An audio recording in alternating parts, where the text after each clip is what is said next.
Good morning. Well, here I am on another webcam, another computer, just watching it do funny things here. Hey, I was thinking about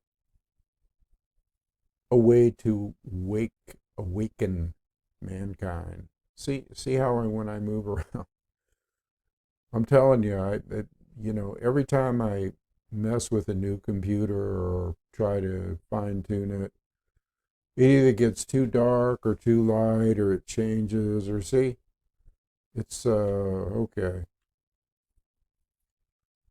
I wish I could get something stable going here, but light seems to be playing tricks all over. This is probably going to be a dark video, I'm thinking. And I've messed with these controls for at least a half an hour, so what you see is what you get. Anyway, I was thinking about a way to awaken mankind. I always start thinking about things and then I might be sitting around at night going, okay, I'm going to watch a movie. I'm big on movies lately. It's entertaining. Not all movies, but there's the classics, and then and one of the classics is The Day the Earth Stood Still.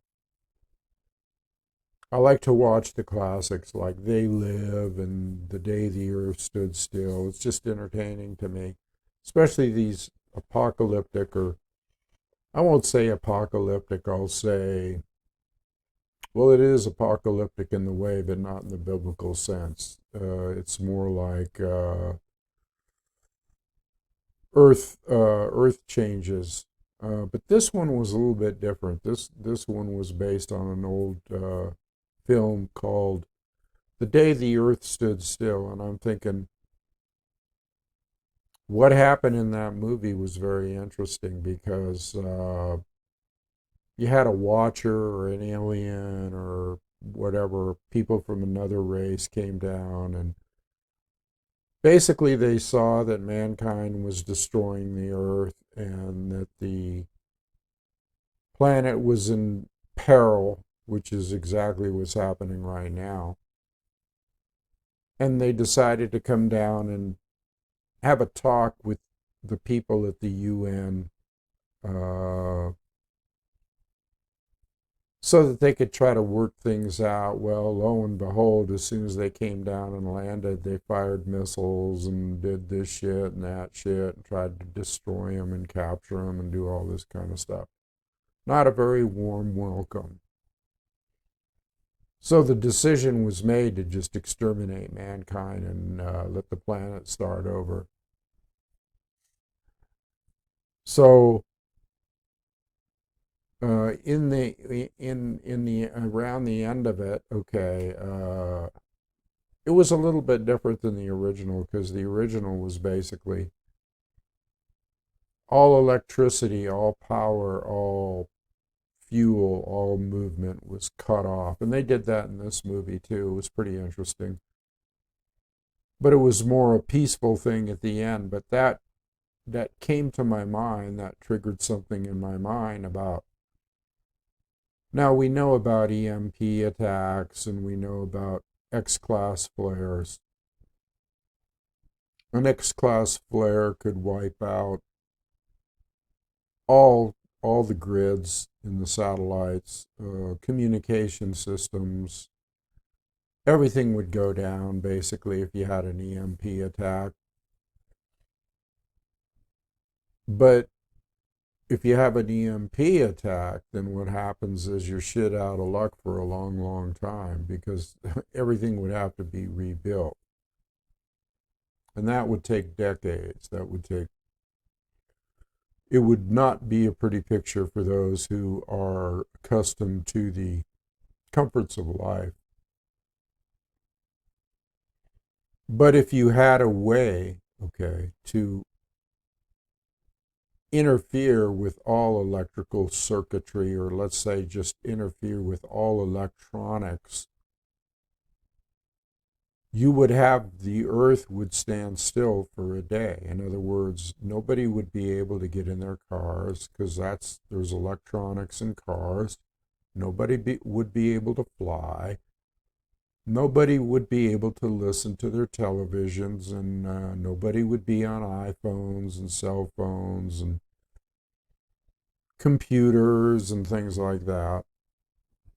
I'm trying to get this light to change here. So what would everybody, what would happen if everybody had, let's say, a day?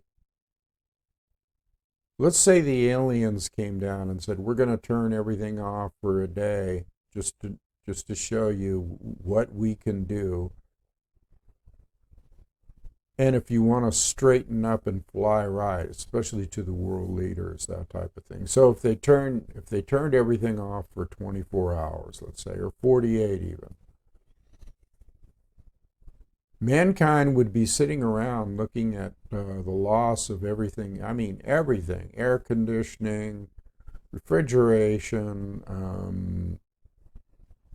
your refrigerators, your food, your communications, your entertainment, your car, your travel.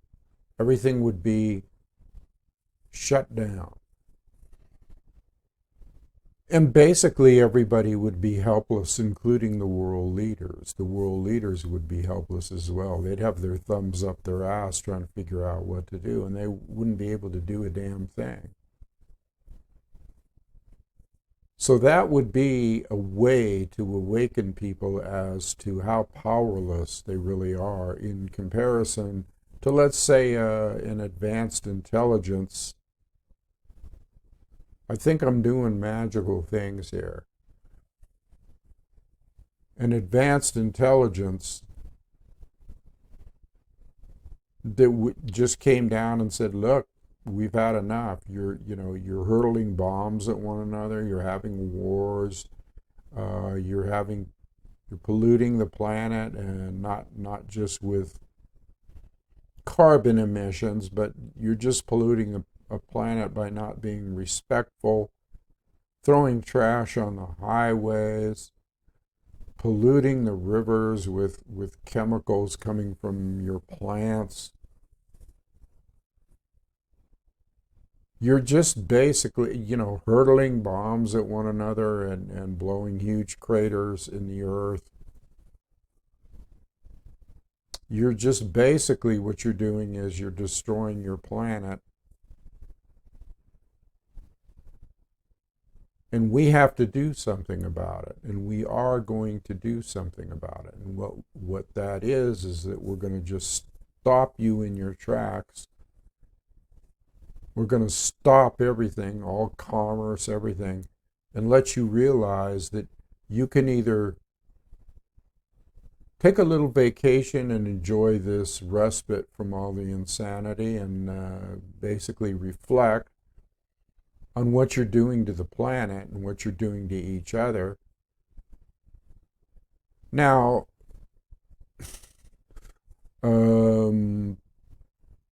that would be interesting, because most people, a lot of people, and everything that you see in these movies where there's some kind of a huge tragedy or huge invasion or huge natural disaster or whatever, what's the first thing that people do?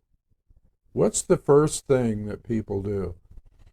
Well, a lot of people, and this is evident even without natural disasters, a lot of people go out and start freaking raiding and breaking into supermarkets and panicking, basically mass panic, okay? But that would probably be the same thing they would do even if somebody benevolent came down here and sat on the throne for a while and said, okay, we're shutting everything off, do you behave?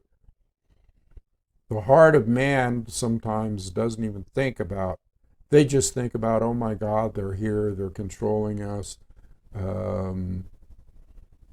we got to do something about it. There's that aspect, the military. But if they can't do anything, they can't do anything. And then the other aspect, of course, is like what I just said about looting and rioting and raping and pillaging and all that kind of stuff. And there's always, I don't care what kind of situation you're going to be in, people are so dumbed down that they wouldn't get the message. They'd be so busy, I think, out pillaging and raping and looting and stealing and freaking out. Okay, they might not even get the message, but that would be a way. Okay, you know, instead of destroying mankind, wiping them off the face of the earth, sending them a strong message. Okay, that hey, we're in control and we're gonna.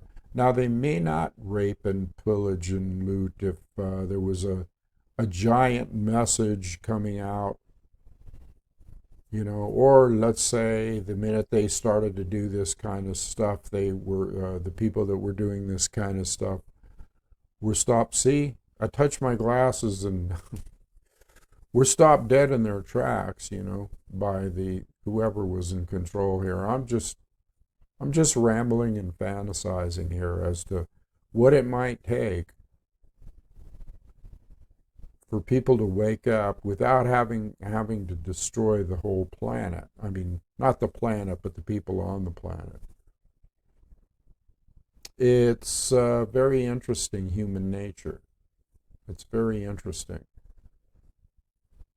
because a lot of people just have a heart of darkness. I mean, that would be the first thing that a lot of people would do is take advantage of the situation. Now, another thing I noticed in these movies, and in fact, there was two that had the same theme, and that was some people when they thought that the end of the world was coming or that there was going to be a meteor or a natural disaster or aliens or whatever, some people just got together and had a big block party. I kind of got a kick out of that. Sitting around just drinking, going, yeah, bring it on, bring on the end of the. That would be me. I'd be joining that party and kicking back and uh, having a few beers or whatever, and until I was just comfortable. And yeah, okay, whatever. And these people, see, now those are the kind of people. The people that party hardy until they go down are my kind of people. I mean, those are the kind of people that wouldn't have a heart of darkness or just wanted to get together with their friends and have fun and just say, hey, the inevitable is the inevitable and here it is, and let's just party hardy till we go down. So you got all kinds of things here going on with human nature. I mean, it's incredible, really. I don't know why I'm on this topic lately. I must be feeling something in the air as far as, what might be coming up. I just kind of want stuff to come up that might be a wake up call, but not so much an extinction event. So, yeah, I was just thinking about that kind of stuff, and of course I wanted to try my new computer out here. And this one, okay, so this one that I'm on now is the newest one. The webcam, everything else is lightning speed fast. I mean, it's incredible. It's solid state. Got kind of a deal on it. It's solid state, but the webcam in it isn't quite what my other webcam in the other room, because I got two computers, so I got the other computer's on Windows 10 and this is on Windows 11. And I'm messing around and trying to figure out all the little different settings, and because it's a lot different than Windows 7, man. These apps, the way they created the platform, actually puts them more in control of you. That's one of the big reasons. And here we get back to technology again. We get back to technology and AI. And so on these new computers, apps are the big thing, okay? And they have a tendency to have a mind of their own, or these apps are hooked up with, let's say, Microsoft. When I was setting up this computer, see, this is how insidious it is. Let us take control of your complete life and make things just right for you by supplying you what we think that you like, and put your likes and dislikes on here. And then next thing when you're setting this shit up, if you put the little box in there that says, yeah, you can provide me with things that I might like, that you're because that's just an obvious admission that they know what you like, and they know what you do, and they know everything you're doing on your computer. Next thing you know, things are popping up here like advertisements, and so I had to go back and reset that thing. It's just insidious, sign in to Microsoft. Okay, when you're setting up the computer, you sign in and have to go through them. So it's very interesting, this technology thing, okay? And it's not always better. It's not always better. I mean, it doesn't always, like with recording videos and stuff like that. Now, what I might have to do here is get a new webcam thing, a little hook-on deal like I got in the other room, that does automatic focusing and light reduction and stuff like that. So I don't care where I go, though. I just can't get a perfect. If anybody knows any software out there that is conducive to me having a better experience with videos, or let's say, see, I got Screencast-O-Matic, which is called ScreenPal now, where you just click on that and you can go in between not split screen, but screen capture, and have the little webcam down in the corner, and you can still see me, and then you can do this and that. But even that, I mean, doesn't behave exactly like I would like it to. Okay. So anyway, I'm rambling on here, but I thought I would just come on. A lot of times I just come on here to not only put out an idea, but to mess around with the recording equipment and see what I can come up with in the way of having a better experience here. Anyway, I'm going to leave it there today, and till I think of something else relevant. Adios.